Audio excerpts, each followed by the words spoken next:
We are officially entering the season where those of you with a remote car starter, putting them to use. You don't have one of that loaded up? You don't? No. Wow. No. So you spend the money on the leather and stuff. We all make choices. No sunroof. Sit on that cool leather instead. Bets. Yeah, it's this winter's been weird so far. It's definitely been colder, obviously, than last year, but there hasn't been a whole lot more snow. No, now it's really come down to it. So we're going to go into a stretch here. Not a lot of snow, plenty of cold.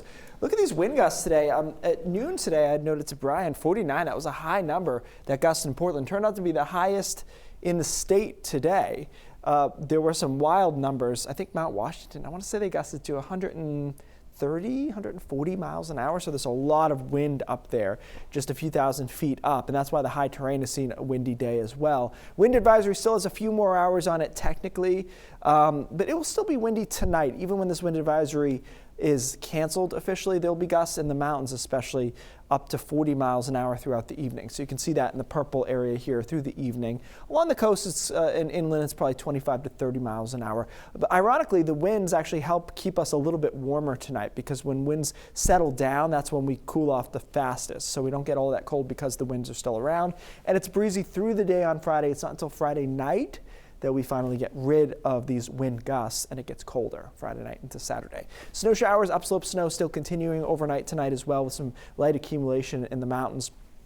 Tomorrow is just a breezy day, more sun over southern Maine and more clouds over central and northern Maine. Upper 20s to right around 30, 20s to teens across northern Maine. And again, the wind making it feel colder. Once the wind settles tomorrow night, temperatures drop pretty quickly, single digits, teens. And our weekend looks cold but quiet. There's not a whole lot going on, but temperatures stay in the 20s all day on Saturday. The mountains stay in the teens. And then on Sunday, even the coast likely stays in the teens all day. With that cold, though, we're in a pretty quiet pattern. We've got a storm system on Monday that is relatively close to us, but I'll tell you that the models have been pretty consistent in keeping it south. So it doesn't make me all that nervous. We'll give it another day, but I think we're okay here with this storm sailing to our south. And if that storm misses, we've really got nothing over the next 7 days that's substantial as far as snow goes. We do have some cold, and you probably heard at the national level about this big Arctic outbreak, and that is true.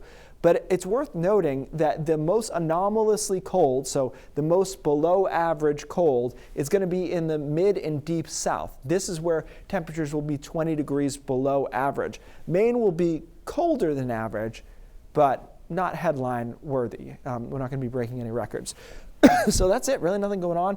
It stays cold. Probably coldest day is mid next week, Wednesday or Thursday. Highs in the teens, overnight lows will likely be in the single digits. So a few spots will be below zero as well.